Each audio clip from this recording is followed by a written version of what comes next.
Okay, let's start. So let me introduce myself first. My name is Musabbiruddin Ahmed, and I'm working as a professor in the Department of Electrical and Electronic Engineering, University of Dhaka.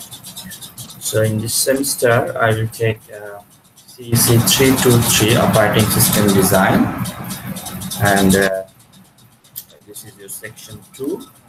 And you already know the class timing, so it is RA 9:40 a.m. to 11:10 a.m. So there is a prerequisite for this course, which is CEC 332. I think that is a microprocessor and computer organization and architecture. Yeah. So is it computer organization and architecture? Yes, sir. Okay. Yes, sir. So most of you actually have taken this course already.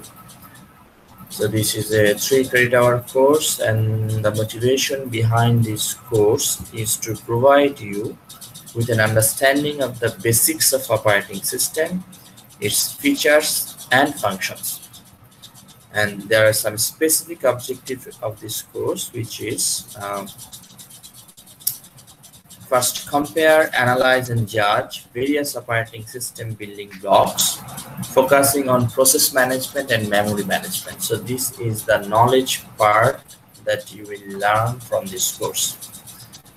And there is also a design part where you will build a system solution on any hardware platform that is able to talk to hardware in a group project. But due to the COVID situation, we are actually not going to do this design part, but there will be a assignment. There will be an assignment, individual assignment, where you will actually review the existing operating system. So there are different types of operating system.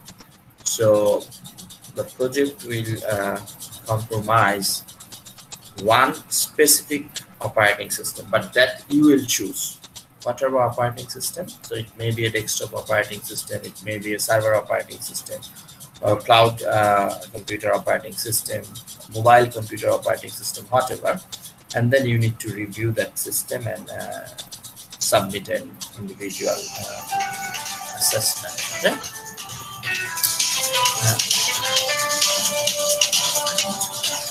And then we will demonstrate a contemporary operating system where you will look at Android operating system or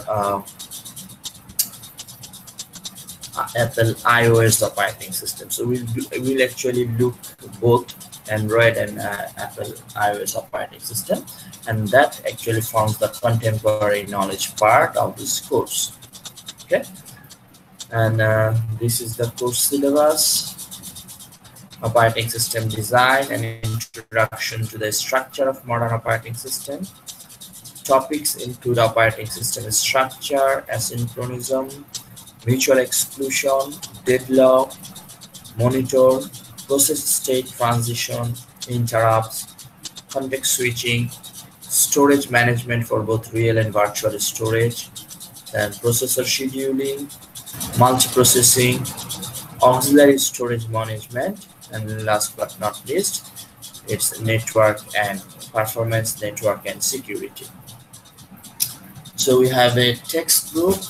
So this is the text, operating system concepts by, can you see the textbook?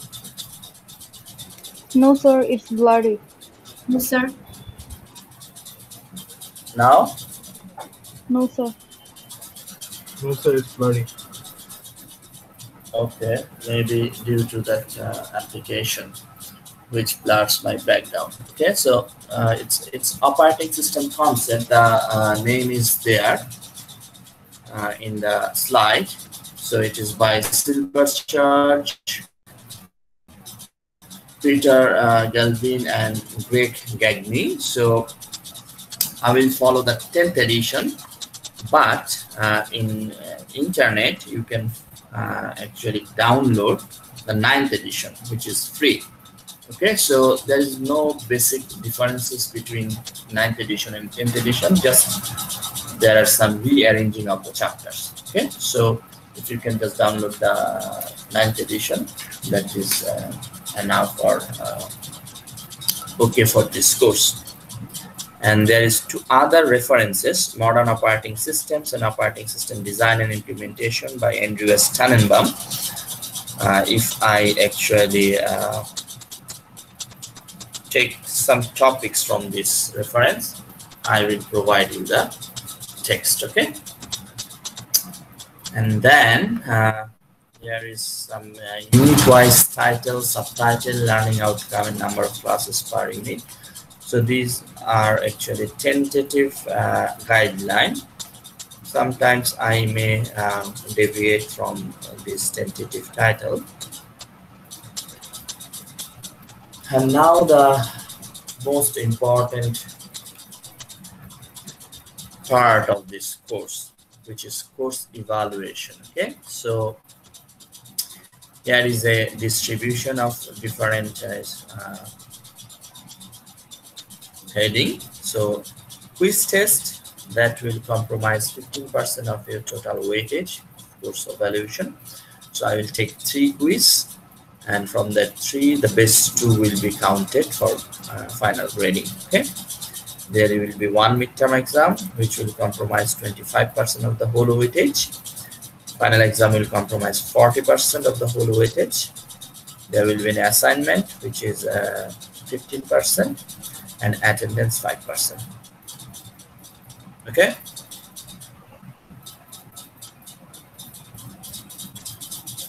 Hello. Yes, sir. Yes, sir. Okay. And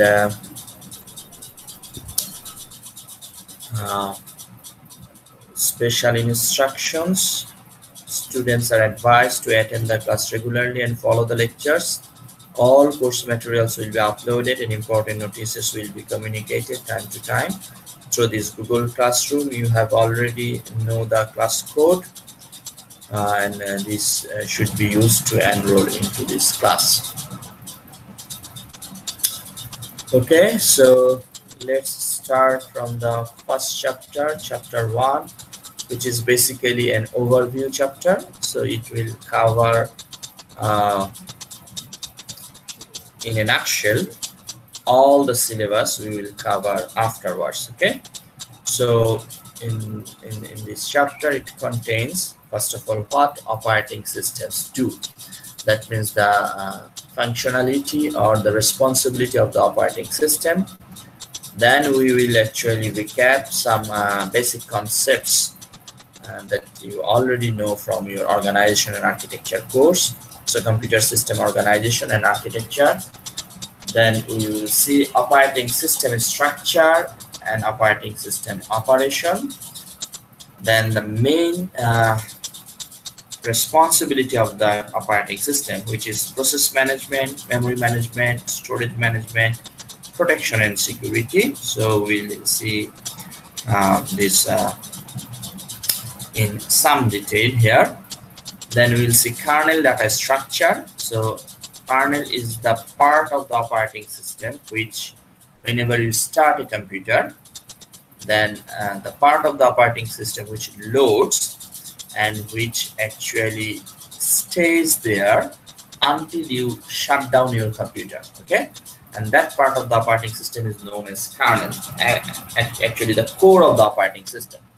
So the kernel data structure, that means data structure that you actually use to code the kernel of an operating system. And then we'll see some computing environment. Okay, so desktop, then handheld, then cloud computing operating system, distributed computing operating system, real-time computing environment, or embedded system, embedded computing environment. Okay, so we'll see the different computing environment, and last but not least, we'll also see some open source operating system like Unix, Linux, etc. So objective of this chapter So the first objective is to describe the basic organization of the computer system, and then we'll provide a grand tour of the major components of the operating system. We'll then give an overview of the many types of computing environment, and finally we'll explore several open source operating systems. So first of all, what is an operating system? The operating system bolte amra ashole ki bujhi. Okay, so an operating system is actually a software that manages a computer's hardware. So it is a program that acts as an intermediary between a user of a computer and the computer hardware. Okay, তুমি চাইলে কিন্তু একটা computer, বিশেষ করে একটা clone computer, you can assemble. তুমি বাজারে যাও, বাজার থেকে কি কি জিনিস লাগবে লিস্ট করে সেই জিনিসগুলি নিয়ে আসো, and you can then assemble that computer system. Okay, but unless or until you install an operating system, you can do nothing. Okay, so to control the hardware of the computer system, you need a program. So this program acts as an intermediary between you, who is actually the computer user, and different computer hardware. You understand? Yes, sir. Yes, sir. Okay. So operating system goals. So what are the goals of an operating system? First of all, it helps to execute user programs and make solving user problems easier. Okay, so operating system works as a facilitator. Okay, it works as a facilitator. It helps other application programs to run on top of that operating system. So operating system অন্য যে application program বা যে কোনো একটা problem user যদি solve করতে চায়, সেটা যাতে সে সহজে সলভ করতে পারে, তার জন্য যা সাহায্য করা দরকার অপারেটিং সিস্টেম সেটা করে। So it execute user program and make solving user problems easier. It makes the computer system convenient to use. Okay, যে কেউ যাতে খুব সহজে এই কম্পিউটার সিস্টেমটা ইউজ করতে পারে সেটা এনশিওর করে। And also it use the computer hardware in an efficient manner. আমরা যদি আমাদের অপারেটিং সিস্টেমের ইভলিউশনটা দেখি, ইভলিউশনটা হয়েছে বেসড অন দিস গোল, যে কত এফিশিয়েন্ট ম্যানারে বা এফিশিয়েন্টলি এই কম্পিউটার হার্ডওয়্যারগুলি ম্যানেজ করা যায়। ঠিক আছে, এক সময় ছিল হচ্ছে সিঙ্গেল টাস্কিং অপারেটিং সিস্টেম। তুমি একটা টাস্ক দিতা, সেই টাস্কটা এক্সিকিউট হতো, দেন নেক্সট টাস্ক আবার কম্পিউটারকে দিতাম। তারপর আসলো মাল্টি টাস্কিং। কারণ কি? কারণ দেখা গেল যে আমি কম্পিউটারকে এফিশিয়েন্টলি ইউজ করতে পারছি না, কারণ আমার একটা প্রোগ্রামের খুব অল্প সময় সে কিন্তু সিপিইউ ইউজ করে, বাকি সময়টা কিন্তু সে বিভিন্ন আইও ডিভাইস বা আইও অপারেশন করে, মেমোরি অপারেশন করে। তাহলে সিপিইউ তখন কিন্তু লেজি বা আইডল বসে থাকে। তাহলে তুমি আসলে সিপিইউ কে ম্যাক্সিমাম ইউজ করতে পারলা না, এফিশিয়েন্ট ইউজ করতে পারলা না। So that's there comes the multitasking operating system. That means একের অধিক কম্পিউটার প্রোগ্রাম তোমার মেমোরিতে থাকবে। কোন একটা প্রোগ্রাম যখন তার আইও অপারেশন করবে, তখন অপারেটিং সিস্টেম সিপিইউটাকে সুইচ করে আরেকটা প্রোগ্রাম যার অপারেটিং সিস্টেমের এখন সাহায্য দরকার বা সিপিইউ এখন ইউটিলাইজ করা দরকার, সে তখন ওই প্রোগ্রামটা রান করাবে। এইভাবে সে অপারেটিং সিস্টেমটাকে ইফিশিয়েন্টলি, এই কম্পিউটার হার্ডওয়্যারগুলিকে ইফিশিয়েন্টলি ইউজ করবে। Okay, so that is another goal, to use the computer hardware in an efficient manner. আচ্ছা, এখন আমরা একটা কম্পিউটার সিস্টেমের স্ট্রাকচারটা যদি দেখি, a computer system can be divided into 4 components. Okay, Tiki, first of all, there should be some hardware, which are actually the basic computing resources. যেমন CPU, Central Processing Unit, যেটা কানেকশন, যেটাকে আমরা মাইক্রোপ্রসেসরের সাথে তুলনা করি, বা মাইক্রোপ্রসেসর and CPU, যদিও দুটার মধ্যে there are some basic differences. তোমরা জানো যে সিপিইউ নট নেসেসারি যে একটা সিঙ্গেল ইউনিটের মধ্যেই থাকতে হবে, it can be on multiple unit. আগেকার যখন কম্পিউটারগুলি ছিল একটা সিপিইউ হয়তো অনেকগুলি সিস্টেম মিলে একটা সিপিইউ হতো, বাট এই টোটাল জিনিসটাকে যখন একটা সিঙ্গেল আইসি বা ইন্টিগ্রেটেড সার্কিটের মধ্যে আমরা যখন এনক্লোজ করতে পারলাম, একটা আইসির মধ্যে যখন আমরা এই টোটাল সেন্ট্রাল প্রসেসিং ইউনিটটাকে কি বলে ক্রিয়েট করতে পারলাম, বাইন্ড করতে পারলাম, তখন আমরা সেটার নাম দিলাম হচ্ছে microprocessor. So there is a basic difference between the microprocessor. Microprocessor বলতে একটা সিঙ্গেল আইসি, বাট সিপিইউ যখন আমরা বলছি সেটা সিঙ্গেল আইসি নাও হতে পারে, অনেকগুলো আইসি মিলে একটা সিপিইউ হতে পারে। So CPU, then memory, that is another hardware, important hardware. So তুমি একটা কম্পিউটারে সব আছে, মেমোরি নাই, কম্পিউটার চলবে না, কারণ আমরা জানি যে আমাদের যে প্রোগ্রাম এবং data they must reside on the memory. Okay, so that is another hardware.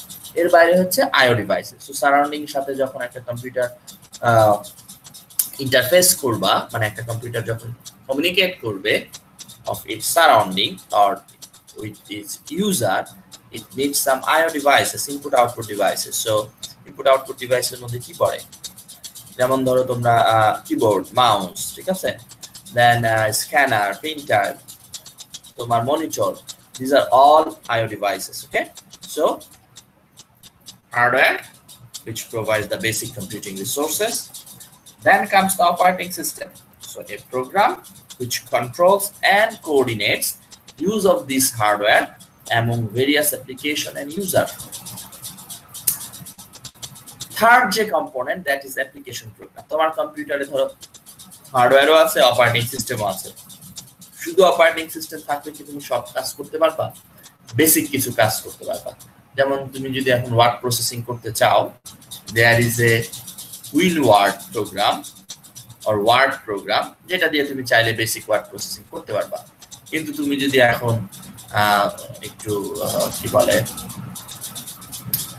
একটু সফিস্টিকেটেড অপারেশন করতে চাও, তুমি যদি তোমার ওয়ার্ডের মধ্যে এখন গ্রাফ, চার্ট, এই ধরনের জিনিস রিপ্রেজেন্ট করতে চাও, ইন দ্যাট কেস শুধু ওয়ার্ডে কিন্তু হবে না। In that case you need Microsoft Office, which is a third-party application program.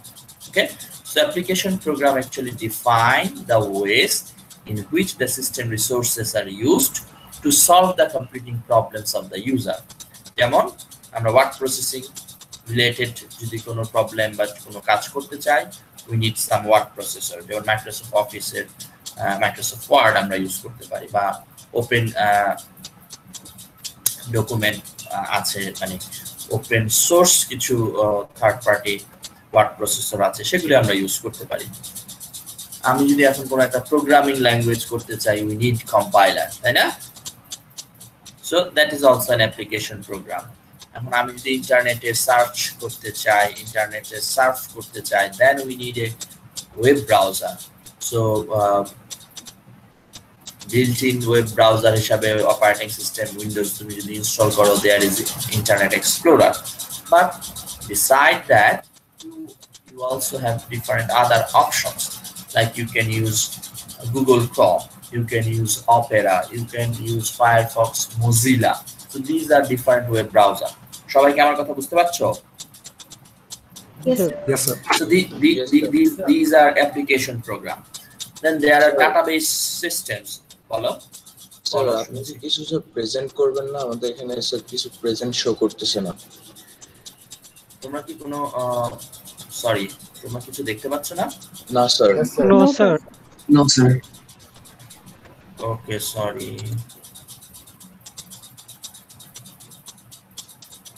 Slide এখন দেখতে পাচ্ছ?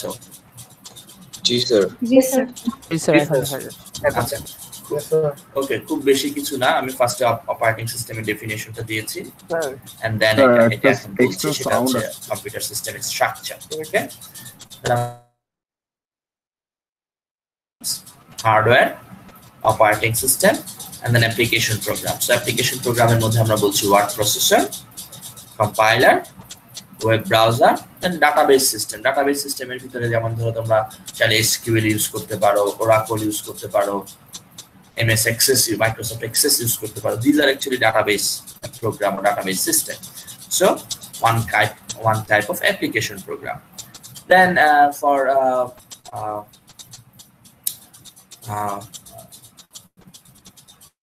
entertainment purpose, you can use video games, you can play video games. So these are also application program. তাহলে এখন একটা কম্পিউটারে এই তিনটা কম্পোনেন্টই যদি থাকে, hardware, operating system, application program, কিন্তু কে ইউজ করবে?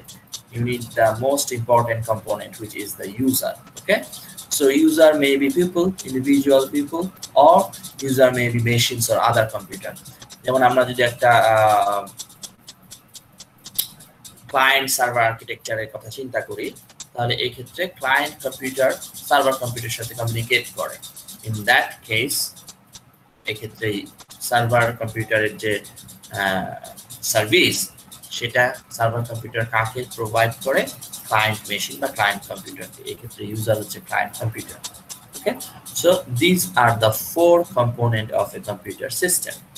ওকে, তো আমরা যদি একটা স্কেমেটিক ডায়াগ্রাম দেখাই, তাহলে একদম লোয়েস্ট লেভেলে আমরা পাচ্ছি হচ্ছে দিস কম্পিউটার হার্ডওয়্যার।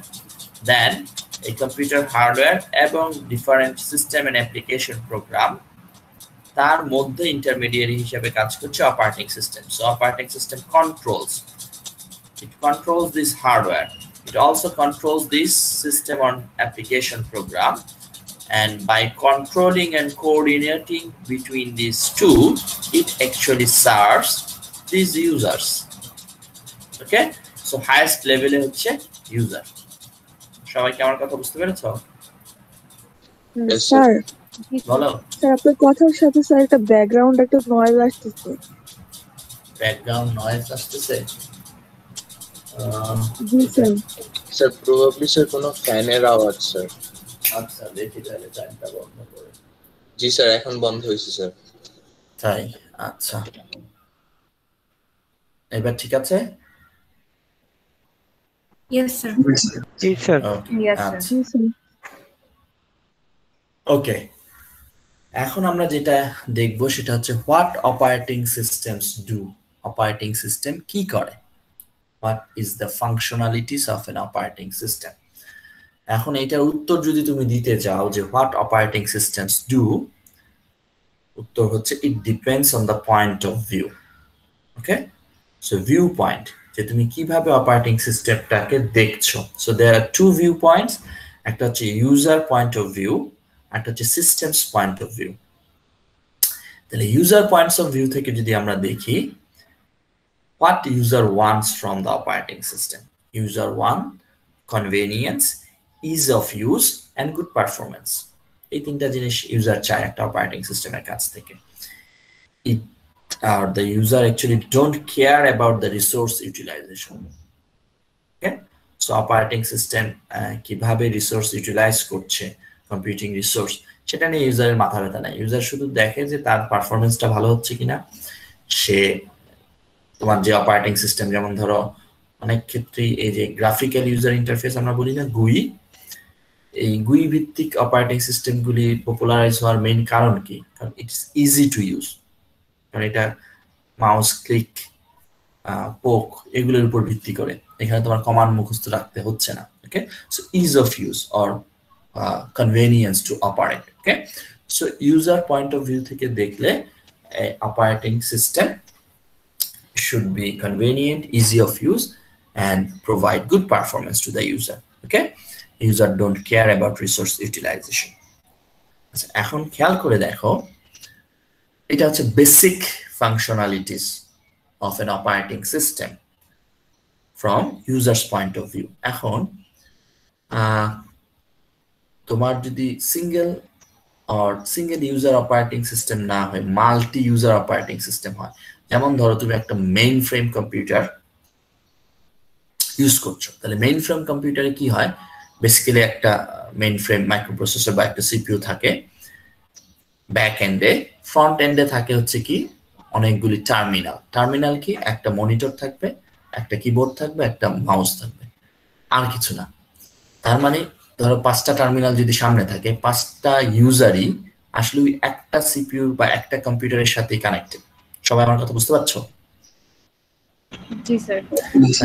তাহলে এই যে কম্পিউটিং রিসোর্সেস, দ্যাট মিনস তোমার সিপিইউ প্লাস মেমোরি, তাহলে এইগুলা কিন্তু এই 5টা ইউজার শেয়ার করছে। যদিও ইউজার শেয়ার করছে, কিন্তু main frame computer it pretends that it serves only one user.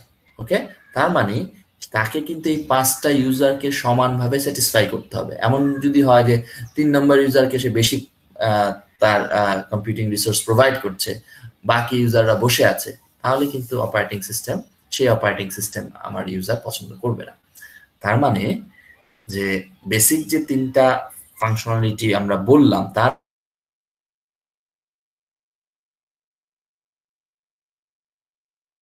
হয়, in that case it actually the operating system need to perform an added responsibility or added functionality. সেটা হচ্ছে it must keep all users happy. সবাই আমার কথা বুঝতে পেরেছো?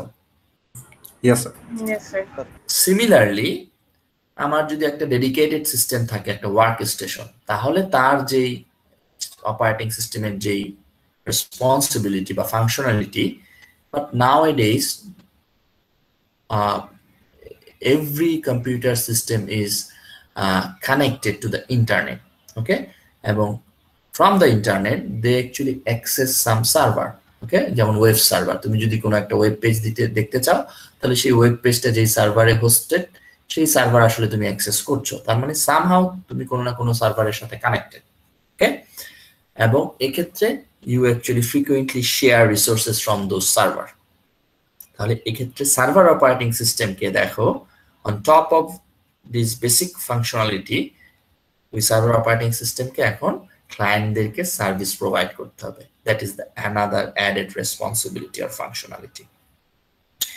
আবার আমরা যদি এখন হ্যান্ডহেল্ড কম্পিউটারের কথা চিন্তা করি, হ্যান্ডহেল্ড কম্পিউটার যেমন ল্যাপটপ, পাম্পটপ বা ট্যাবলেট, হ্যাঁ, অথবা এখন আমাদের যে মডার্ন স্মার্টফোনগুলি আছে, তারাও অনেক কম্পিউটিং রিসোর্স বা কম্পিউটিং প্রোভাইড করে, কম্পিউটারের মতো কাজ করে। ওকে, বা মনে রাখতে হবে এইসব handheld computer R resource poor.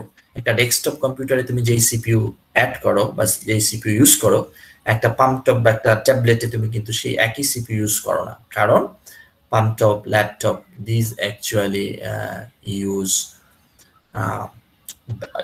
they are actually battery operated. So battery operated হলে তোমার মানে রিসোর্স হাংরি বা পাওয়ার হাংরি যেসব রিসোর্স বা হার্ডওয়্যার, সেগুলি তুমি কিন্তু ইউজ করতে পারবে না সেখানে।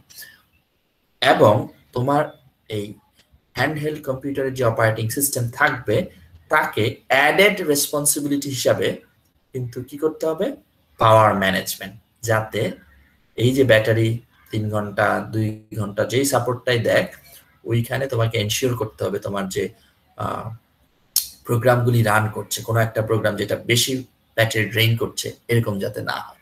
তাহলে তোমাকে এই পাওয়ারটাই কিন্তু খুব ভালোভাবে ম্যানেজ করতে হবে। So power management, that becomes another responsibility or functionality of the operating system for handheld computer. সবাই আমার কথা বুঝতে পারছো? জি স্যার। আচ্ছা, তাহলে সো ফার আমরা যেসব অপারেটিং সিস্টেমের কথা বললাম, তাদের কিন্তু একটা ইউজার ইন্টারফেস আছে, গ্রাফিক্যাল ইউজার ইন্টারফেস। সো সেই গ্রাফিক্যাল ইউজার ইন্টারফেসটা প্রোভাইড করা, সেটা অপারেটিং সিস্টেমের দায়িত্বের মধ্যে পড়ছে। আবার ধরো এমবেডেড কম্পিউটার যদি হয়, যেমন যেসব কম্পিউটার আমরা হোম অ্যাপ্লায়েন্সেসে বা অটোমোবাইলে ইউজ করি, গাড়ির ভিতরে যে কম্পিউটারটা আছে, দিস আর এমবেডেড কম্পিউটার। সেখানে কিন্তু কোনো স্ট্যান্ডার্ড কোনো ইউজার ইন্টারফেস নাই, অনেক ক্ষেত্রে কোনো ইন্টারফেসই নাই। আবার অনেক ক্ষেত্রে যে ইন্টারফেস আছে সেগুলি জাস্ট কিছু বাটন পুশ প্রেস করার মাধ্যমে আসলে সেই কম্পিউটারের সাথে আমরা কমিউনিকেট করি। তাহলে এই ধরনের ক্ষেত্রে আলাদা কোনো ইউজার ইন্টারফেস না থাকার কারণে অপারেটিং সিস্টেমের রেসপন্সিবিলিটি ফাংশনালিটি কিন্তু কম। সো সেই সব operating system will be less complex. Okay, so আমরা এখানে বুঝতে পারলাম যে অপারেটিং সিস্টেমের functionality, it depends most of all, but first in first kind it depends on the viewpoint. That means এটা তুমি কোন ভিউ পয়েন্ট থেকে আলোচনা করছো বা দেখছো। একটা হচ্ছে ইউজার্স ভিউ পয়েন্ট, আর একটা হচ্ছে system view point. User point of view থেকে দেখলেও সেক্ষেত্রে কি টাইপের সিস্টেমে আমি অপারেটিং সিস্টেমটা ইউজ করছি তার উপর ভিত্তি করেও অপারেটিং সিস্টেমের ফাংশনালিটি মে ভ্যারি। সবাই আমার কথা বুঝতে পেরেছো? আচ্ছা, এখন সিস্টেম পয়েন্ট অফ ভিউ থেকে তুমি যদি অপারেটিং সিস্টেমটাকে চিন্তা করো, তাহলে অপারেটিং সিস্টেমের ফাংশনালিটি বা সিস্টেম পয়েন্ট অফ ভিউ থেকে দেখলে operating system is actually a resource allocator, because total system, computer system, operating সিস্টেমের কাজ কি? এই ক্ষেত্রে কম্পিউটার সিস্টেমে যে বিভিন্ন রিসোর্সগুলি আছে সেগুলিকে ম্যানেজ করা।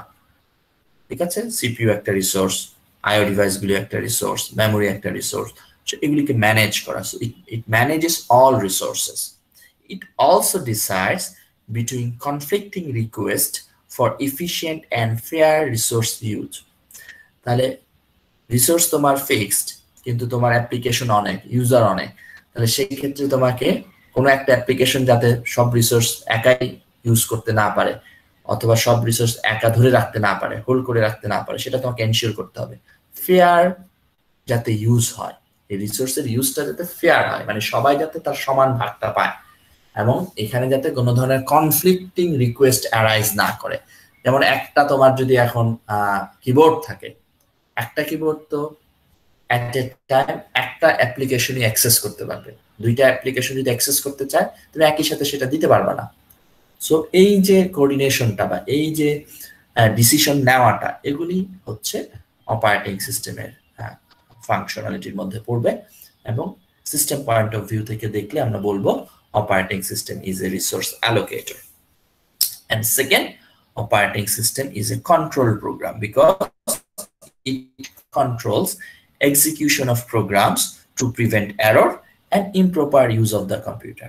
So কেউ যাতে কম্পিউটার ইমপ্রপার ইউজ করতে না পারে, কোনো একটা অ্যাপ্লিকেশন যাতে আরেকটা অ্যাপ্লিকেশনের মেমোরিতে লোড হতে না পারে, তাহলে দেখা যাবে পুরো জিনিসটা ক্র্যাশ হবে অথবা এরর দেখা দিবে। তাহলে এই জিনিসগুলি এনশিওর করে হচ্ছে operating system as a control program. So system point of view থেকে যদি আমরা operating system এর functionality কি জানতে চাই, তাহলে আমরা বলবো operating system is a resource allocator and it is also a control program. সবাই ক্লিয়ার? Yes sir. আচ্ছা, এখন আমরা একটা অপারেটিং সিস্টেমের যদি ডেফিনেশন দিতে চাই, what is an operating system, এইভাবে যদি আমরা বলি, তাহলে তার ডেফিনেশন কি হবে? উত্তর হচ্ছে there is no universally accepted definition. এরকম কোনো ডেফিনেশন নাই যেটা সবাই accept করে universally. Okay? But a good approximation may be to say everything a vendor ships when you order an operating system. তো তুমি অপারেটিং সিস্টেম বলে যখন কোন একটা দোকানে গিয়ে বলো আমাকে একটা অপারেটিং সিস্টেম দেন, তাহলে সে ওই অপারেটিং সিস্টেমে যা যা দেয় বা প্রোগ্রাম হিসেবে যা যা দেয় সেটাই আসলে অপারেটিং সিস্টেম। যদিও আমরা বলছি এটা একটা good approximation, but that also ভেরিস widely. কেন? কারণ দেখো, তুমি এখন দোকানে গিয়ে অপারেটিং সিস্টেম চাও, ধরো বললা যে আমাকে এখন উইন্ডোজ 10 দেন, সে ফার্স্টে জিজ্ঞেস করবে হোম এডিশন না এন্টারপ্রাইজ এডিশন, তাই না? তার মানে সেই ক্ষেত্রেও কিন্তু ভেরি করবে। সো তুমি আমরা যে ডেফিনেশনটা দিলাম সেটা দো a good approximation, but that also ভেরিস widely. তুমি তোমার হোমে ইউজ করবে একটা কম্পিউটারের জন্য না এন্টারপ্রাইজ হলে কয়টা কম্পিউটারের লাইসেন্স নেবে বা কয়টা কম্পিউটারের জন্য ইউজ করবা। Okay, so it varies. So in our course operating system বলতে আমরা যে জিনিসটাকে মিন করি, that is actually the kernel. So kernel কি? কার্নেল হচ্ছে অপারেটিং সিস্টেমের সেই পার্ট or সেই অংশ which runs at all times on the computer. So computer boot হওয়া থেকে শুরু করে কম্পিউটার শাটডাউন করার আগ পর্যন্ত অপারেটিং সিস্টেমের যে অংশটা কম্পিউটারে অল টাইম রান করে, that is called kernel. Okay, everything else সেটা অপারেটিং সিস্টেম হিসাবে ভেন্ডরশিপ করছে, বাট কার্নেল বাদে বাকি সব either a system program or an application program. Okay, সবাই কি আমার কথা বুঝতে পারছো? Yes, sir. Yes, sir. যেমন তুমি যদি উইন্ডোজ ইনস্টল করো, উইন্ডোজের সাথে তুমি দেখবা যে কিছু গেমস ইনস্টল হয়েছে মাইনসুইপার টাইপের, ওকে, বাট সেটা কিন্তু অপারেটিং সিস্টেমের অংশ না। তুমি সেটা না থাকলেও তোমার কম্পিউটার রান করতে কোনো সমস্যা হবে না। So that is an application program. আবার অপারেটিং সিস্টেম ইনস্টল করলে আমরা দেখি যে বাই ডিফল্ট উইন্ডোজ ইনস্টল করলে ইন্টারনেট এক্সপ্লোরার ইনস্টল হয়ে যায়, that is a web browser program. But you don't need that web browser, you have other options also. তুমি চাইলে গুগল ক্রোম ইউজ করতে পারো থার্ড পার্টি অ্যাপ্লিকেশন সফটওয়্যার হিসেবে, ওকে, internet explorer না use করলেও হয়। That means that is not the part of the kernel, সেটা কার্নেলের অংশ না। সো কার্নেল হচ্ছে যেটা তোমার লাগবেই এবং যেটা তোমার কম্পিউটার বুট করা থেকে শুরু করে কম্পিউটার বন্ধ করা পর্যন্ত যেই প্রোগ্রামটা অলওয়েজ রান করে, ওকে। বাকি সব আইদার একটা সিস্টেম প্রোগ্রাম অথবা একটা অ্যাপ্লিকেশন প্রোগ্রাম। সবাই ক্লিয়ার? Yes, sir. আচ্ছা, এখন বুটস্ট্র্যাপ প্রোগ্রামটা কি সেটা আমরা একটু আলোচনা করি। A bootstrap program is loaded at power up or reboot. আমরা জানি যে কম্পিউটার এমন একটা device which only can operate by following or executing your instruction. So তুমি ইনস্ট্রাকশন দিবা, সেই ইনস্ট্রাকশন অনুসারে সে এক্সিকিউট করবে। তোমার যদি কোনো ইনস্ট্রাকশন না থাকে তাহলে কম্পিউটার কিন্তু কাজ করবে না। আচ্ছা, এখন ইনস্ট্রাকশনগুলি কোথায় থাকে? Instruction means program. So program কোথায় থাকে? প্রোগ্রাম মেইনলি থাকে হচ্ছে মেইন মেমোরিতে। মেইন মেমোরি বলতে কি বোঝায়? মেইন মেমোরি বলতে আমরা বোঝাই র্যাম। মেইন মেমোরির আরেক নাম হচ্ছে ডাইরেক্ট মেমোরি। ডাইরেক্ট মেমোরি বলারও কারণ আছে, কারণ সিপিইউ ডাইরেক্টলি এই র্যাম অ্যাক্সেস করতে পারে, সিপিইউ কিন্তু হার্ড ডিস্ক অ্যাক্সেস করতে পারে না। সো যে কোনো জিনিস হার্ড ডিস্কে থাকে বা রান যখন আমরা করি, ওই প্রোগ্রামটা যখন ক্লিক করি সেটা কিন্তু হার্ড ডিস্ক থেকে র্যামে লোড হয়, কারণ সিপিইউ সরাসরি র্যামকে অ্যাক্সেস করতে পারে, হার্ড ডিস্ককে অ্যাক্সেস করতে পারে না। কিন্তু র্যামের একটা অসুবিধা কি? র্যামের একটা অসুবিধা হচ্ছে র্যাম হচ্ছে ভোলাটাইল মেমোরি, তাই না? এগুলি তোমরা পড়েছো তো? আচ্ছা, তাহলে ভোলাটাইল মেমোরির বৈশিষ্ট্য হচ্ছে যখনই তুমি পাওয়ার বন্ধ করে দিবা সেটা মুছে যাবে, তাই না? It will erases. তাহলে মুছে যদি যায়, আমি একটু আগে বললাম আমার প্রোগ্রাম বা ইনস্ট্রাকশন হচ্ছে র্যামে থাকবে। আমি যখন প্রথমে কম্পিউটার অন করছি সেই অবস্থায় তো র্যামে আসলে খালি, র্যাম তো কিছু নাই, তাহলে সেই অবস্থায় কম্পিউটার ইনস্ট্রাকশন কোত্থেকে পাবে? সো ইনিশিয়ালি কম্পিউটার কি করবে, সেই ইনস্ট্রাকশনগুলি বুটস্ট্র্যাপ প্রোগ্রামে থাকে এবং that bootstrap programme is actually stored in a ROM or EPROM. So ROM হচ্ছে read only memory. So ROM থেকে পাওয়ার, ROM হচ্ছে নন ভোলাটাইল মেমোরি। সো তুমি যদি পাওয়ার বন্ধ করে দাও, মানে আমি যদি কম্পিউটার বন্ধ করে দিই, রমে যা আছে তা কিন্তু বুঝবে না। তাহলে বুটস্ট্র্যাপ প্রোগ্রামটা থাকে রমে। সো যখন কম্পিউটার তুমি অন করছো, সেই বুটস্ট্র্যাপ প্রোগ্রামটা রম থেকে র্যামে লোড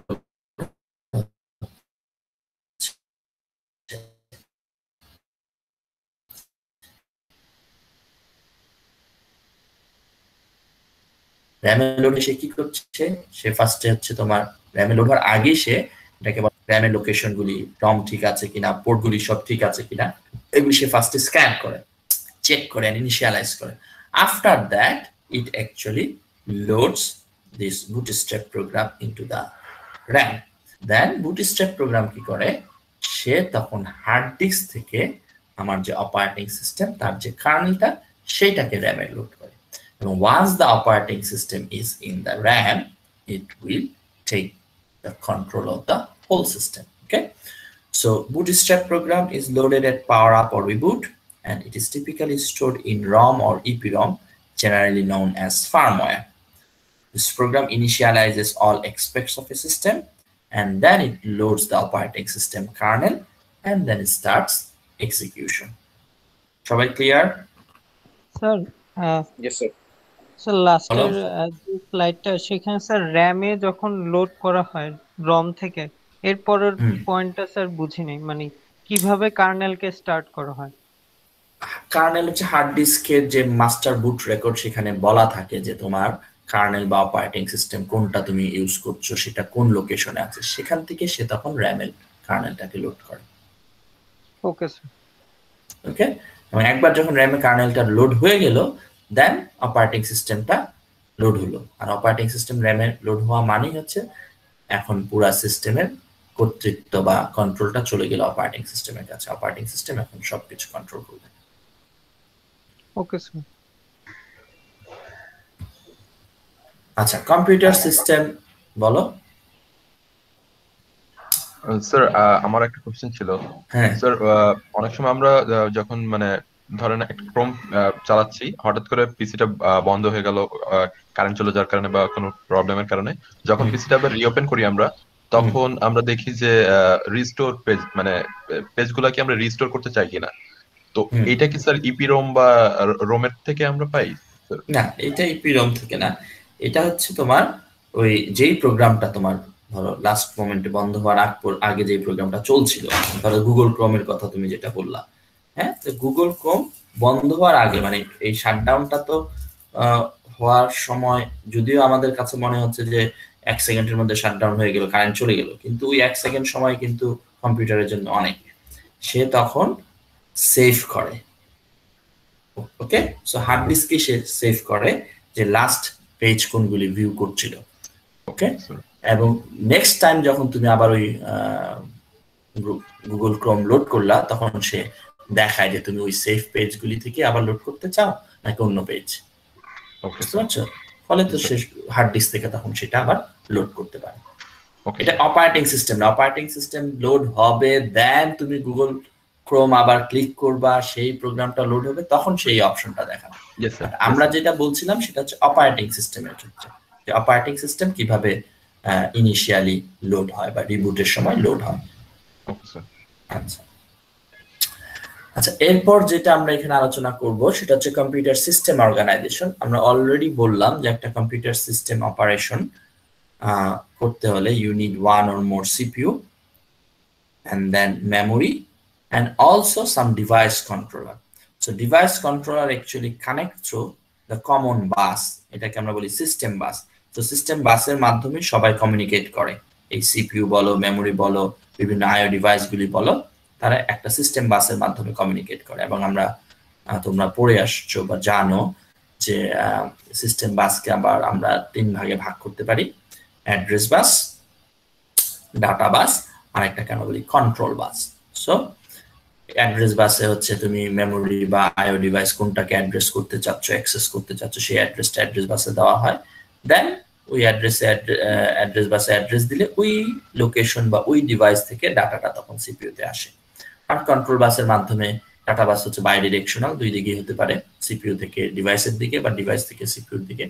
তাহলে এই যে কোন দিকে যাবে, এখন তুমি রিড করছো না রাইট করছো, এই ধরনের বিভিন্ন কমান্ডগুলি মেইনলি হচ্ছে কন্ট্রোল বাসের মাধ্যমে আমরা পাঠাই। আচ্ছা, এখন এইখানে দেখো যে সিপিইউ, মেমোরি আর এই আইও ডিভাইস, এই আইও ডিভাইসগুলি আবার সরাসরি কিন্তু সিস্টেম বাসের সাথে কানেক্টেড না, they are actually connected through some device controller. যেমন আমরা এখানে দেখছি বিভিন্ন ধরনের হার্ড ডিস্ক, ফ্লপি ডিস্ক, এরা কানেক্টেড হচ্ছে ডিস্ক কন্ট্রোলারের সাথে। তারপর ইউএসবি যত ডিভাইস আছে, mouse, keyboard, printer, they are connected to the USB controller. একইভাবে মনিটর, সেটা নর্মালি ভিডিও কন্ট্রোলার বা গ্রাফিক্স অ্যাডাপ্টার দুইভাবেই বলা যায়, সেটার সাথে কানেক্টেড হচ্ছে মনিটর। তাহলে যদি এখন একই বাসের সাথে যেহেতু কানেক্টেড, তাহলে এখন সিপিইউ বা এই যে বিভিন্ন ডিভাইস কন্ট্রোলার, তারা যদি মেমোরিকে অ্যাক্সেস করতে চায়, তাহলে কিন্তু they must compete for memory cycle. তাহলে মানে সবাই কম্পিট করবে একই সিস্টেম বাসে, তাহলে যে অ্যাক্সেস পাবে সে তখন মেমোরি অ্যাক্সেস করতে পারবে। সবাই আমার কথা বুঝতে পারছো? Yes sir. কারণ সিস্টেম বাস কিন্তু একটাই এবং মেমোরিও একটাই। আমরা এখানে যে আর্কিটেকচার ইউজ করি আমাদের ডেস্কটপ বা ল্যাপটপে, that is called von Neumann architecture or Princeton architecture. Princeton আর্কিটেকচারে হচ্ছে তোমার একই ফিজিক্যাল মেমোরিতে তুমি বোথ প্রোগ্রাম এবং ডাটা দুটোটাই স্টোর করো। আর হার্ভার্ড আর্কিটেকচারে হচ্ছে প্রোগ্রামের জন্য আলাদা মেমরি, ডাটার জন্য আলাদা মেমরি। পড়েছো না এগুলি অর্গানাইজেশন আর্কিটেকচার কোর্সে? আচ্ছা, আমি 1 মিনিট একটু আসছি, 2 মিনিটের একটা ব্রেক নিচ্ছি। হ্যাঁ, হ্যালো।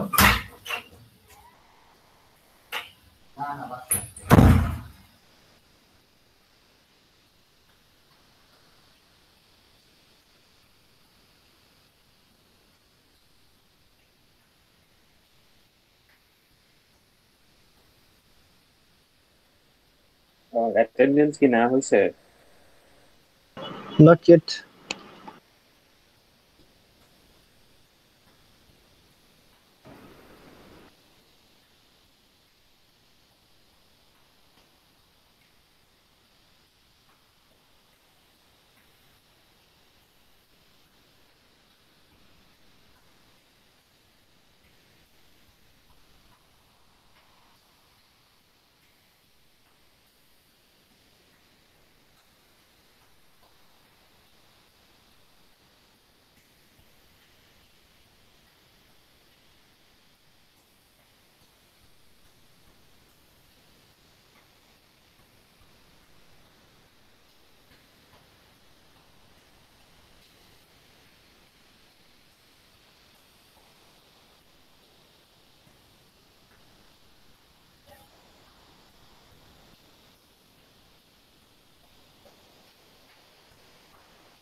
ওকে, সবাই আছো?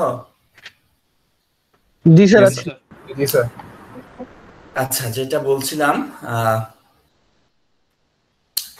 তাহলে এখানে খেয়াল করে দেখো, এখানে মেইনলি আমরা যে জিনিসটা বলতে চাচ্ছি সেটা আসলে পরের স্লাইডে, যে ইন্টারাপ্ট।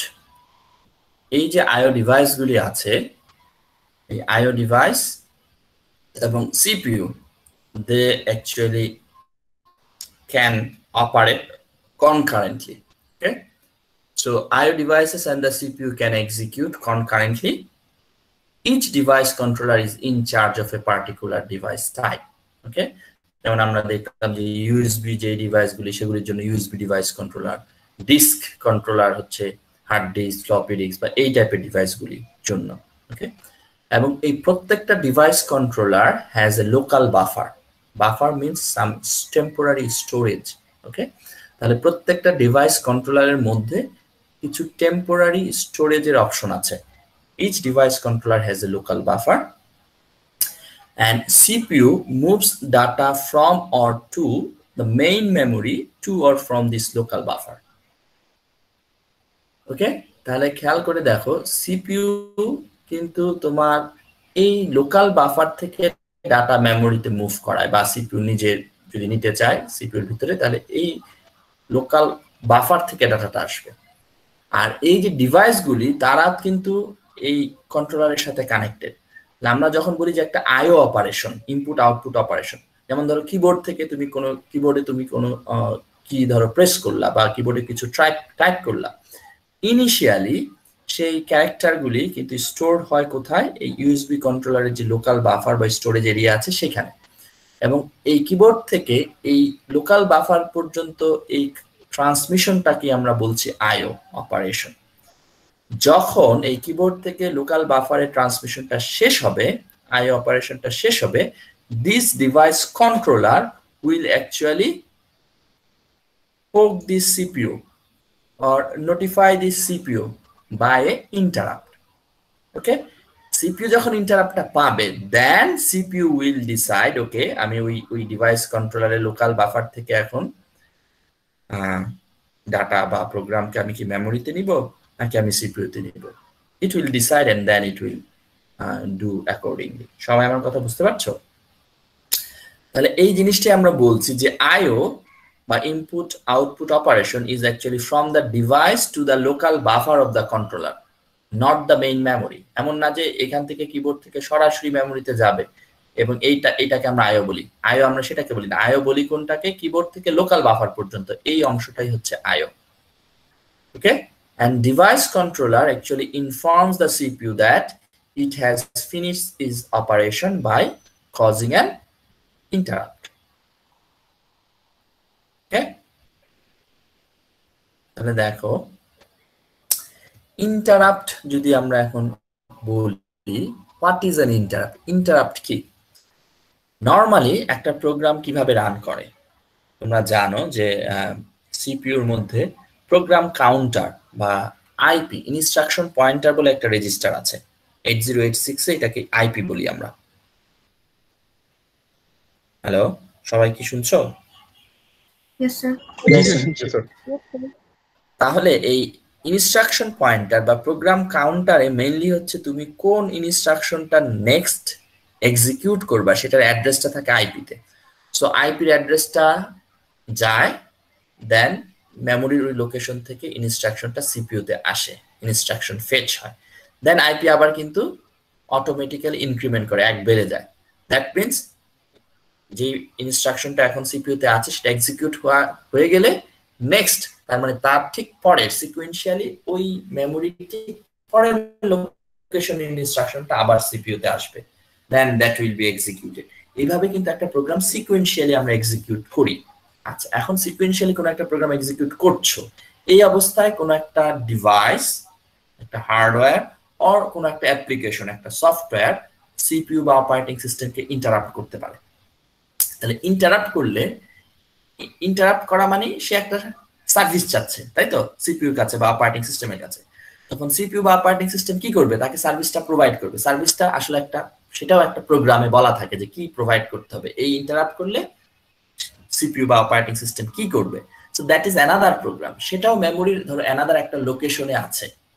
তাহলে এখন কারেন্ট লোকেশন থেকে ইনস্ট্রাকশন পয়েন্টার ভ্যালুটা জাম্প করে এখন ওই ইন্টারাপ্ট সার্ভিস রুটিন বা ইন্টারাপ্ট সার্ভিস প্রসিডিউর বলতে আমরা যে প্রোগ্রামটা বলছি সেটার যে ফার্স্ট ইনস্ট্রাকশন সেই লোকেশনে সে কি করবে? জাম্প করবে। তার মানে কন্ট্রোলটা এখন কারেন্ট প্রোগ্রাম থেকে ওই আইএসপি তে চলে যাবে। সবাই আমার কথা বুঝতে পারছো? Yes, sir. তাহলে আমরা বলছি যে interrupt transfer control to the interrupt service routine generally through the interrupt vector. Interrupt ভেক্টরটা কি? Interrupt vector actually contains the addresses of all the service routine. তার মানে তুমি কোন লোকেশনে তোমার ইন্টারাপ্ট সার্ভিস রুটিনটা আছে সেই লোকেশনে প্রথমটা জানলে দেন সিকোয়েন্সিয়ালি সেটা বাকিগুলি এক্সিকিউট করতে পারবে। তাহলে প্রথম ইনস্ট্রাকশনটা ইন্টারাপ্ট সার্ভিস রুটিনের যে অ্যাড্রেসটা, that is actually interrupt vector. সেটাকে আমরা বলছি ইন্টারাপ্ট ভেক্টর। এবং মেমোরির একটা লোকেশনে সব ইন্টারাপ্টের এই অ্যাড্রেসগুলি একটা টেবিল আকারে থাকে, যেটাকে আমরা বলি ইন্টারাপ্ট ভেক্টর টেবিল। ওকে, আচ্ছা এখন খেয়াল করো, যখনই কোনো একটা ডিভাইস বা কোনো একটা প্রোগ্রাম সিপিইউ বা অপারেটিং সিস্টেমকে ইন্টারাপ্ট করলো, অপারেটিং সিস্টেম কি করবে, কারেন্ট প্রোগ্রাম থেকে জাম্প করে ওই ইন্টারাপ্ট সার্ভিস রুটিনের ফার্স্ট লোকেশনে চলে যাবে। দেন সেটা সিকোয়েন্সিয়ালি ইন্টারাপ্ট সার্ভিস রুটিনের সবগুলি ইনস্ট্রাকশন এক এক করে এক্সিকিউট করবে। এক্সিকিউট করে একসময় ইন্টারাপ্ট সার্ভিস রুটিনটা ফিনিশ হয়ে যাবে, শেষ হয়ে যাবে। শেষ হয়ে গেলে এখন সিপিইউ কোথায় ফিরে আসতে হবে? যেই প্রোগ্রামে থাকা অবস্থায় সে ইন্টারাপ্টেড হয়েছিল সেই প্রোগ্রামে ফিরে আসতে হবে, তাই না? তার মানে ইন্টারাপ্ট সার্ভিস রুটিনে যাওয়ার আগে সিপিইউ কে তার যে ইনস্ট্রাকশন পয়েন্টার বা আইপি যে ভ্যালু, সেই ভ্যালুটাকে সেভ করে যেতে হবে, কারণ আইপির ভ্যালুটাই নির্দেশ করছে তার নেক্সট ইনস্ট্রাকশন কোনটা এক্সিকিউট করতে হবে সেটার অ্যাড্রেস। তাহলে এখন সে আইএসপি তে বা ইন্টারাপ্ট সার্ভিস প্রসিডিউরে যদি এই ইনস্ট্রাকশনের ভ্যালুটা সেভ না করে চলে যায়, তাহলে সে কিন্তু আর কখনোই তার কারেন্ট লোকেশনে ফিরে আসতে পারবে না। সবাই আমার কথা বুঝতে পারছো? Yes, sir. That's why interrupt architecture must save the address of the interrupted instruction. Okay? আচ্ছা, এখন এই ইন্টারাপ্ট আমরা বললাম যে হার্ডওয়্যার জেনারেটেড হতে পারে, আবার সফটওয়্যার জেনারেটেড হতে পারে। এখন সফটওয়্যার জেনারেটেড ইন্টারাপ্ট বলো। ইন্টারাপশন এই যে অ্যাড্রেসে সেভ করতে হবে না স্যার, আরেকবার বলবেন স্যার? আচ্ছা, যেটা বলতে চাচ্ছিলাম যে সবই তো প্রোগ্রাম এবং সব হচ্ছে মেমোরিতেই থাকে। তাহলে মেমোরির যে লোকেশন, মানে যেই লোকেশনে প্রোগ্রামটা শুরু, আমরা জাস্ট স্টার্টিং অ্যাড্রেসটা জানলেই হয়, দেন আমরা সিকোয়েন্সিয়ালি ইনস্ট্রাকশনগুলিকে একে একে এক্সিকিউট করি। তাহলে ধরো কারেন্ট তুমি একটা প্রোগ্রাম এক্সিকিউট করছো, তাহলে সেটার ধরো ফার্স্ট লোকেশনটা ইনস্ট্রাকশন পয়েন্টারে আছে।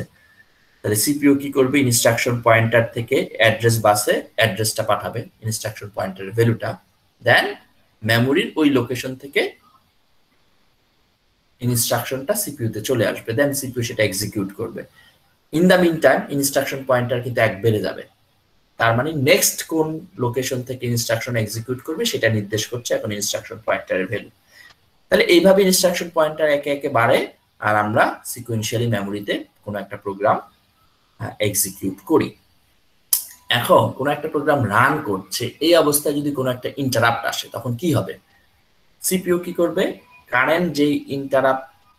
কারেন্ট যে ইনস্ট্রাকশনটা সে এক্সিকিউট করছিল সেইটাকে সে শেষ করবে, আর ইনস্ট্রাকশন পয়েন্টারে যে ভ্যালুটা আছে সেটা এখন কি নেক্সট ইনস্ট্রাকশনের অ্যাড্রেস, সেটাকে সে সেভ করবে। কোথায়? স্ট্যাক বলে একটা জায়গা আছে মেমোরি, সেখানে সে সেভ করবে। কেন সেভ করবে? কারণ সে ইন্টারাপ্ট রুটিন এক্সিকিউট করতে যাচ্ছে, ইন্টারাপ্ট রুটিন যখন শেষ হয়ে যাবে তাকে তো আবার তার মেইন প্রোগ্রামে ফিরে আসতে হবে। তাহলে মেইন প্রোগ্রামে ফিরে আসতে হলে তাকে তো মেইন প্রোগ্রামের কোন লোকেশনে আসবে, মেমোরির কোন লোকেশন থেকে নেক্সট সে এক্সিকিউট করবে, সেটা যদি সে না জানা থাকে তাহলে তো সে আর মেইন প্রোগ্রামে ফিরে আসতে পারবে না। দ্যাটস ওয়াই সে যাওয়ার সময় ইন্টারাপ্ট সার্ভিস রুটিনে তার কন্ট্রোলটা ট্রান্সফার করার সময় সে কারেন্ট আইপির ভ্যালুটা স্ট্যাকে সেভ করবে, এবং ইন্টারাপ্ট সার্ভিস রুটিনটার শেষ ইনস্ট্রাকশনটা যখন সে এক্সিকিউট করবে তখন সে আবার সেই স্ট্যাক থেকে আইপির ভ্যালুটাকে পপ করবে। কোনো কিছু স্ট্যাকে আমরা যখন রাখি সেটাকে বলা হয় পুশ, স্ট্যাক থেকে যখন কোনো কিছু আমরা রিড করি সেটাকে বলা হয় পপ। যারা ডাটা স্ট্রাকচার কোর্সটা করেছো তারা এটা জানার কথা।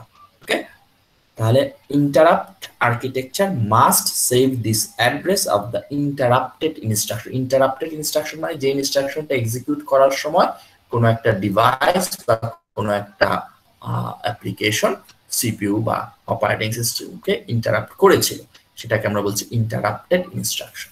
সবাই কি ক্লিয়ার? আচ্ছা, এখন আমরা বললাম যে ইন্টারাপ্ট দুই ধরনের হতে পারে, সেটা সফটওয়্যার জেনারেটেড ইন্টারাপ্ট হতে পারে, হার্ডওয়্যার জেনারেটেড ইন্টারাপ্ট হতে পারে। এখন সফটওয়্যার জেনারেটেড ইন্টারাপ্টকে আমরা অনেক সময় ট্র্যাপ অর এক্সেপশন বলি। ট্র্যাপ বলি if the interrupt is caused by an error, আর এক্সেপশন বলি if it is caused by a user request. And an operating system is interrupt driven. So কেউ operating সিস্টেমের service যদি চায় they must interrupt the operating system.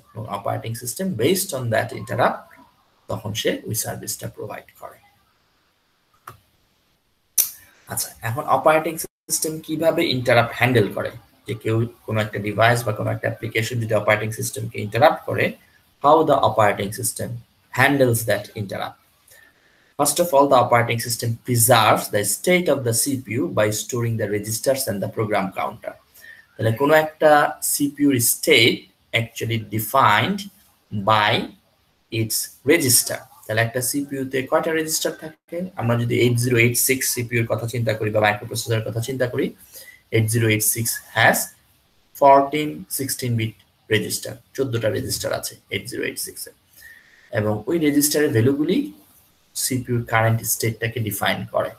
ওকে, তাহলে interrupt যখন কোনো একটা ডিভাইস বা কোনো একটা অ্যাপ্লিকেশন অপারেটিং সিস্টেমকে করবে, অপারেটিং সিস্টেম এই সবগুলি রেজিস্টারকে স্টোর করবে, কারণ ওই রেজিস্টারের ভ্যালুগুলি অপারেটিং এই সিপিইউটা এখন কোন স্টেটে আছে সেটা ডিফাইন করে। ওকে, এবং এই সব রেজিস্টারের মধ্যে একটা স্পেশাল রেজিস্টার হচ্ছে আইপি বা প্রোগ্রাম কাউন্টার। সো সব রেজিস্টার যখন সে সেভ করবে, প্রোগ্রাম কাউন্টারও এর মধ্যে সেভ হয়ে যাবে। সবাই আমার কথা বুঝতে পারছো? Yes, sir. Yes, sir. আচ্ছা, then the operating system determine which type of interrupt has occurred. There are two types of interrupt, একটাকে বলা হয় polling আর একটাকে বলা হয় vector interrupt system. polling কে অনেক সময় আমরা নন ভেক্টর ইন্টারাপ্ট সিস্টেমও বলি। ওকে, তাহলে ভেক্টর আর নন ভেক্টরের মধ্যে পার্থক্য কি? কোনো একটা অ্যাপ্লিকেশন অর ডিভাইস সিপিইউ কে বা অপারেটিং সিস্টেমকে ইন্টারাপ্ট করার সময় if it provides the address of the interrupt service routine, যেটাকে আমরা বলি interrupt vector, তার মানে সে ইন্টারাপ্ট করার সময় ইন্টারাপ্ট ভেক্টরটা যদি প্রোভাইড করে, অ্যাড্রেসটা যদি প্রোভাইড করে, তখন সেটাকে বলা হয় ভেক্টর ইন্টারাপ্ট। কোনো সিস্টেমে ইন্টারাপ্ট যখন করে তার অ্যাড্রেসটা ফিক্সড লোকেশনে থাকে, ইন্টারাপ্ট সার্ভিস রুটিন। তাহলে কম্পিউটারে ফিক্সড মেমোরি লোকেশনে ইন্টারাপ্ট সার্ভিস রুটিনগুলি দেওয়া থাকে, ফলে যখনই ওই ইন্টারাপ্টটা করবে সে আলাদা করে কোনো অ্যাড্রেস প্রোভাইড করবে না, বাট ওই ইন্টারাপ্টটা করার সাথে সাথে সিপিইউ তখন ওই স্পেসিফিক লোকেশনে ইন্টারাপ্ট সার্ভিস রুটিনটা খুঁজে বের করবে, তখন সেটাকে আমরা বলছি পোলিং। তার মানে সে একে একে দেখবে যে ওকে ইন্টারাপ্ট করেছে না এটা না এটা, মানে ওই লোকেশনগুলিকে সে পোল করছে, এই জন্য এটাকে আমরা বলি নন ভেক্টর ইন্টারাপ্ট। ভেক্টর ইন্টারাপ্ট সিস্টেমে ইন্টারাপ্টেড অ্যাপ্লিকেশন আর ইন্টারাপ্ট যে ডিভাইস যে ইন্টারাপ্ট করছে সে itself will provide the interrupt vector. Okay, our interrupt service routine ki amra jani, it is separate segment of code which determine what action should be taken for each type of interrupt. তাহলে এইখানে আমরা একটা interrupt timeline দেখছি। So এখানে আমরা CPU state আর আইও ডিভাইসের state দেখাচ্ছি। তাহলে সিপিইউ কি, either it actually executing a user process or it is executing an interrupt or processing an interrupt. তাহলে আমরা দুইটা অপশন, এই স্টেটে যদি থাকে এটাকে বলছি ইউজার প্রসেস এক্সিকিউটিং, আর এই স্টেপে যদি থাকে এটাকে আমরা বলছি আইও ইন্টারাপ্ট প্রসেসিং। ওকে, আচ্ছা এখন খেয়াল করো, এটা হচ্ছে আইও ডিভাইসের টাইমলাইন। তাহলে আইও ডিভাইস যদি এই স্টেটে থাকে এটা হচ্ছে আইডল, আর এই স্টেটে যদি থাকে তাহলে আইও অপারেশন ইজ হ্যাপেনিং। সবাই আমার কথা বুঝতে পারছো? জি স্যার। তাহলে ধরো একটা কিবোর্ড এখন একটা আইও অপারেশন করছে, তাহলে কিবোর্ডে তুমি কিছু টাইপ করলা, তাহলে ইনিশিয়ালি কিবোর্ডটা আইডল ছিল, ইটস আইও ডিভাইস। যখন তুমি টাইপ করা শুরু করলা, কিবোর্ড থেকে এই ক্যারেক্টার কোন স্টোরেজে, আমরা বলেছি কিবোর্ডটা যেই ডিস্ক কন্ট্রোলারের সাথে কানেক্টেড তার লোকাল বাফারে। তাহলে কোন ডিস্ক কন্ট্রোলারের সাথে কানেক্টেড? কিবোর্ড হচ্ছে ইউএসবি, যেহেতু ডিভাইস ইউএসবি কন্ট্রোলারের সাথে কানেক্টেড, তাহলে ইউএসবি কন্ট্রোলারের লোকাল বাফারে সে তুমি যা টাইপ করছো সেটা ওইখানে যাবে, এবং এই সিগন্যালের এটাকে আমরা বলি এনজিটি নেগেটিভ গোয়িং ট্রানজিশন, এটাকে আমরা বলি পিজিটি পজিটিভ গোয়িং ট্রানজিশন। তাহলে যেই মাত্র তার ট্রান্সফারটা লোকাল বাফারে শেষ হবে, IO device will become idle again. আর এই যে NGT sorry PGT, positive going transition, এই সময়ে ইট উইল ইন্টারাপ্ট। সবাই আমার কথা বুঝতে পারছো? কাকে ইন্টারাপ্ট করবে?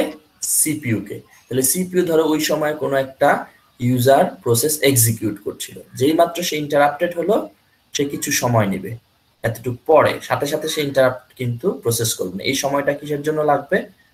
আমরা একটু আগে বলেছি, সে তার নিজের কারেন্ট সিপিইউ স্টেট সেভ করবে। সেটা কিভাবে? কারেন্ট যে যতগুলি রেজিস্টার আছে সবগুলিকে সে স্ট্যাকে সেভ করবে। Then it will start the processing of the ইন্টারাপ্ট। সবাই আমার কথা বুঝতে পারছো? জি স্যার। জি স্যার। এটা হচ্ছে ইন্টারাপ্ট প্রসেসিং। কিন্তু ইন্টারাপ্ট প্রসেস শুরু হওয়ার আগে কিন্তু already IO operation has been completed or finished. সেটা কি? আইও অপারেশন বলতে আমরা বুঝেছি যে লোকাল ডিভাইস থেকে লোকাল যে ডিভাইস কন্ট্রোলার, তার যে লোকাল বাফার, সেইখানে কোনো কিছু transfer, that is the IO operation. IO operation শেষ। ওই আইও অপারেশন শেষ হওয়ার সময় যে পিজিটিটা আসবে সেই সময় ইন্টারাপ্টটা হবে, আর ইন্টারাপ্টটা হওয়ার একটু সময় পর CPU then process that interrupt. Process that interrupt মানে হচ্ছে ওই ইন্টারাপ্ট হলে কি করতে হবে সেটা ইন্টারাপ্ট সার্ভিস রুটিনে আছে, সেই কোডটা এই সময় সে এক্সিকিউট করবে। করা শেষ, আবার সে তার প্রিভিয়াস যে ইউজার প্রসেস রান করছিল সেটাতে ফিরে আসবে। That's how an interrupt is handled in an operating system. সবাই কি ক্লিয়ার? Yes sir. পরীক্ষায় কিন্তু কোশ্চেন আসতে পারে যে using an interrupt timeline show that how interrupts are handled in an operating system. মানে তোমাকে এই টাইমলাইনটা এঁকে, এই ছবিটা এঁকে তোমাকে জিনিসটা বোঝাই দিতে হবে। ওকে,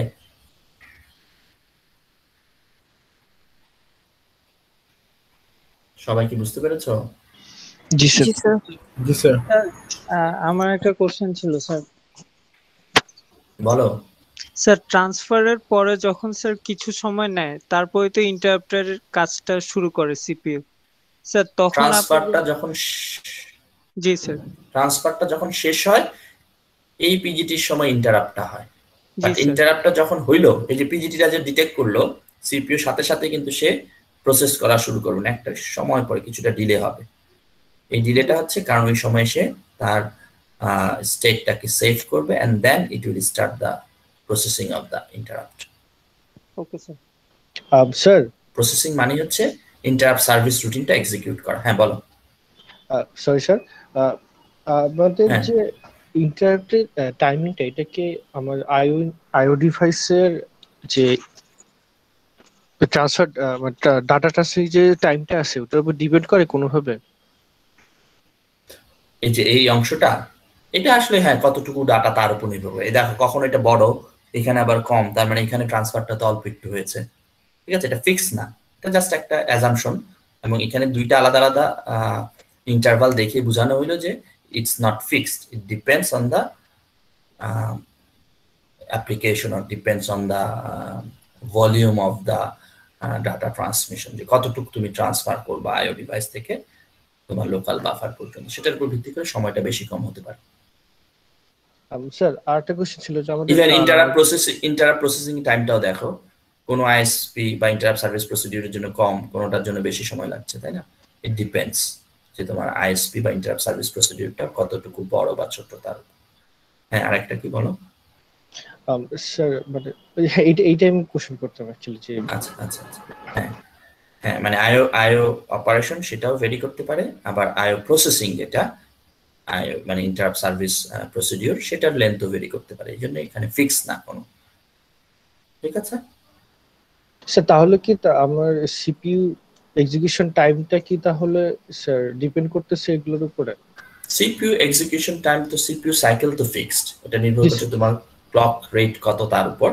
কিন্তু তোমার এই ইন্টারাপ্ট, কোনো ইন্টারাপ্ট প্রসেস করতে হয়তো অল্প সময় লাগবে, কোনোটা হয়তো বেশি সময় লাগবে, ঠিক আছে? বাট সিপিইউর এক্সিকিউশন টাইম তো সিপিইউ এক্সিকিউশন টাইমও প্রোগ্রামের উপর নির্ভর করে, প্রোগ্রাম বড় ছোট। সিপিইউ এক্সিকিউশন বলতে আসলে কি বোঝাচ্ছি? তুমি যদি জাস্ট একটা ক্লক সাইকেল বলো, ক্লক সাইকেল ফিক্সড। এখন একটা প্রোগ্রাম করতে হয়তো 10টা ক্লক সাইকেল লাগলো, আরেকটা প্রোগ্রাম এক্সিকিউট করতে হয়তো 20টা ক্লক সাইকেল লাগলো। কিন্তু ইউনিট যেটা সিপিইউ এক্সিকিউশনের ক্লক সাইকেল হিসাবে যদি আমরা চিন্তা করি, সেটা তো ফিক্সড।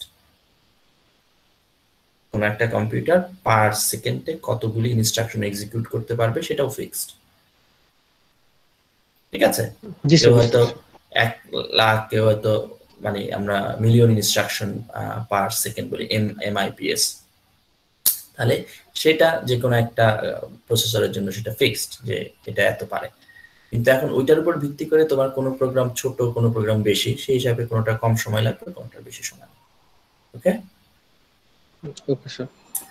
আচ্ছা, এইখানে আমরা আরেকটা জিনিস দেখাচ্ছি যে সেটা হচ্ছে IO স্ট্রাকচার। 2 ধরনের IO স্ট্রাকচার হতে পারে। একটার ক্ষেত্রে after IO starts control returns to the user program only upon IO completion. তার মানে IO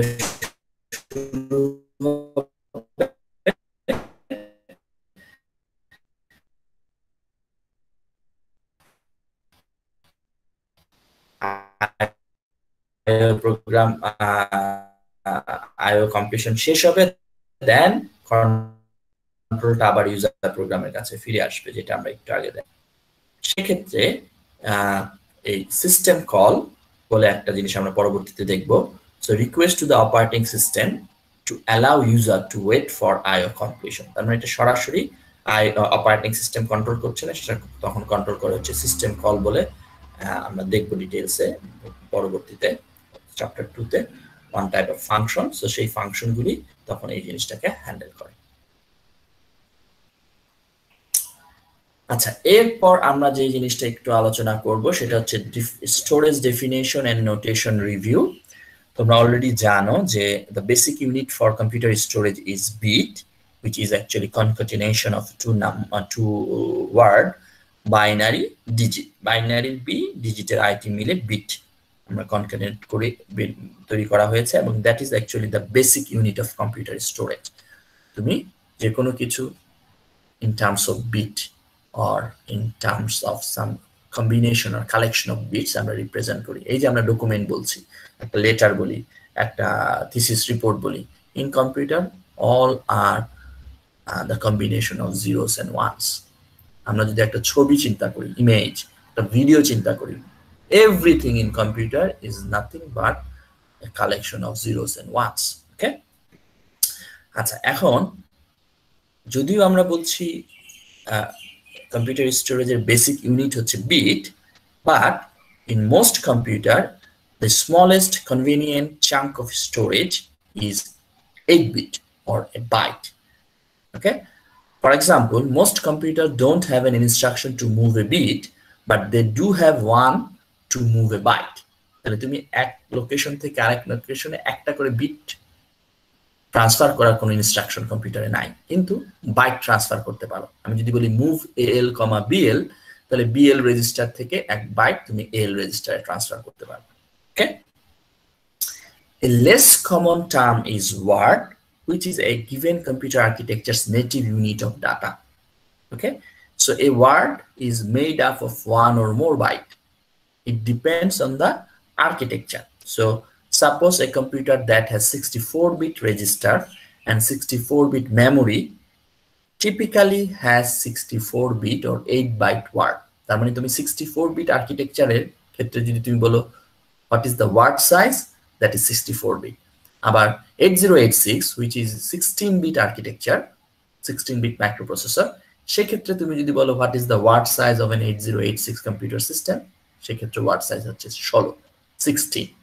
ডিফারেন্সটা কোথায়? ডিফারেন্সটা হচ্ছে তোমার যদি 64-বিটের একটা কম্পিউটার থাকে আর একটা ধরো 16-বিটের, দুই কম্পিউটার দিয়েই তুমি কিন্তু 16-বিটের নাম্বার বা 64-বিটের নাম্বার ক্যালকুলেট করতে পারবা, অপারেট করতে পারবা। তার মানে ধরো দুইটা 64-বিট নাম্বার তুমি এখন এড করবা, এডিশন। ওকে, তোমার যদি একটা 64-বিট আর্কিটেকচারের মাইক্রোপ্রসেসর থাকে তাহলে তুমি একটা ক্লক সাইকেলে এডিশনটা করতে পারবা 64-বিটের দুইটা নাম্বার। ঠিক আছে, কিন্তু তোমার যদি 16-বিটের কম্পিউটার থাকে লাইক 8086, তাহলে কিন্তু তুমি দুইটা 64-বিটের নাম্বারকে একটা ক্লক সাইকেলে কখনোই এডিশন করতে পারবা না, অ্যাড করতে পারবা না। বাট তুমি অ্যাড করতে পারবা, এমন না যে 16-বিটের কম্পিউটার থাকাতে, মাইক্রোপ্রসেসর থাকাতে তুমি অ্যাডই করতে পারবা না দুইটা 64-বিটের নাম্বার, ব্যাপারটা কিন্তু তা না।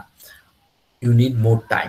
তার মানে তুমি 64-বিটের নাম্বারটাকে 4টা 16-বিটের চাঙ্কে ভাগ করছো, দেন দুইটা নাম্বারের সেটা লোয়েস্ট 16 বিট, ঠিক আছে, লোয়েস্ট সিগনিফিকেন্ট যে 16 বিট সেই দুটো আগে যোগ করবা, নেক্সট ক্লক সাইকেলে তারপরের 16 বিট, তারপরের ক্লক সাইকেলে তারপরেরটা, দেন ফাইনালি মোস্ট সিগনিফিকেন্ট যে 16 বিট সেইটা যোগ করবা।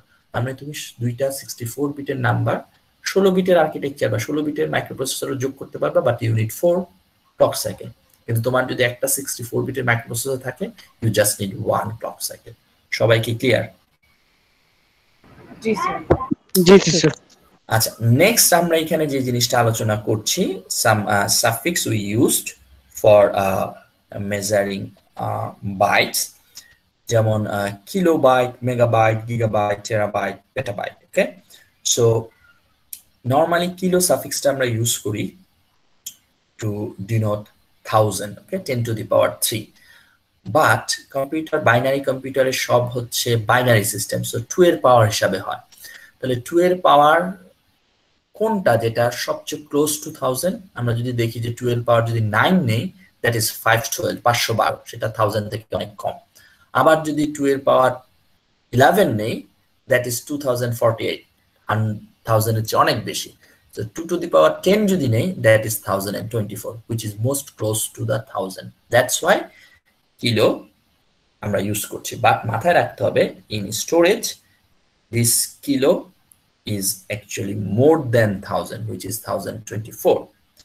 একই, এবং এটা হচ্ছে 2 to the power 10। একইভাবে যদি মেগাবাইট চিন্তা করি, তাহলে 2 to the power 10 তার স্কোয়ার, তার মানে 2 to the power 20, and that is also more than 1 million.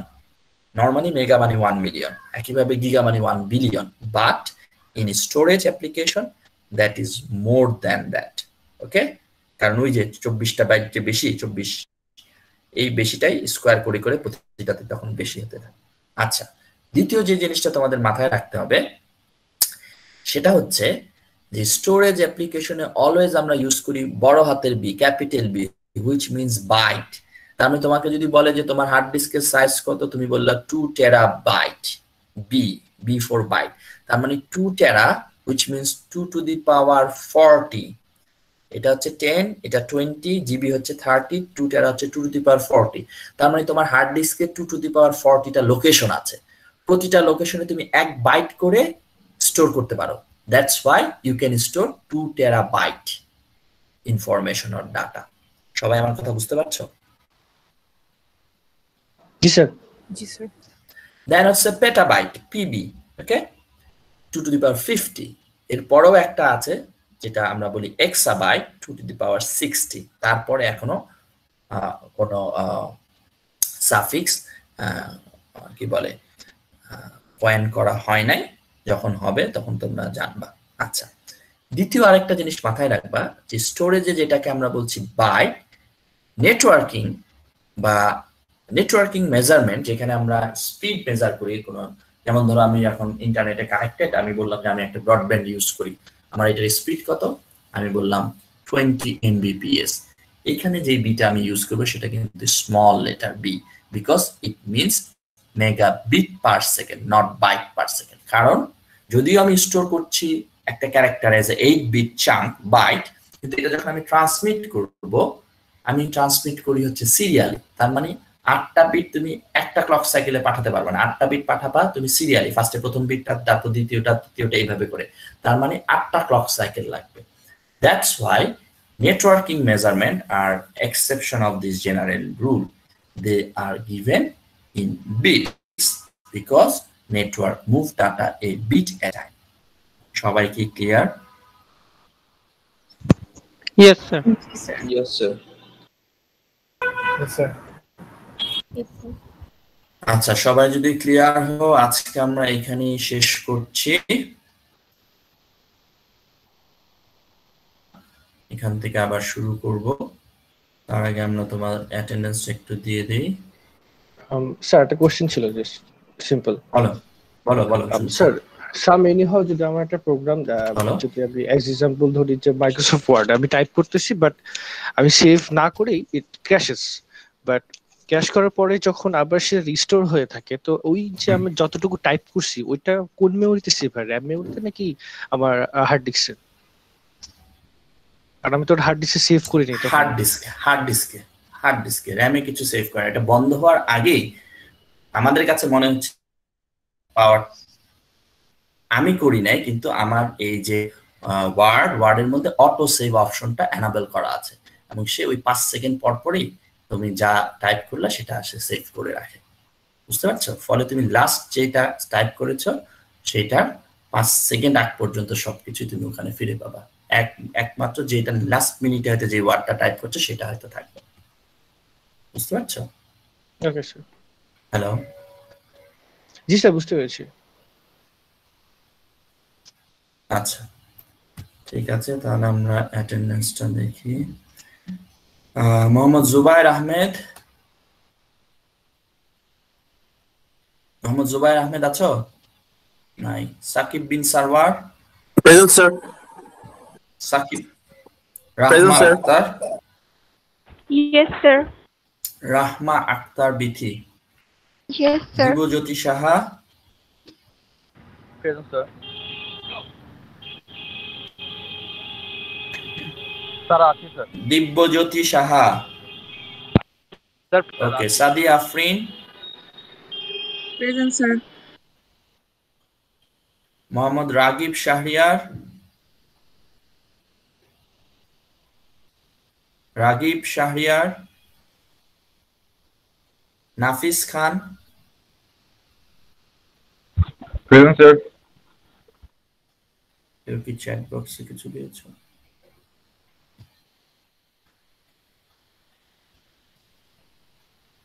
ওকে। রাগিব শাহরিয়ার নাই। নাফিস খান? খান মোহাম্মদ, ওকে, খান মোহাম্মদ পিয়াল ইবনে হাবিব?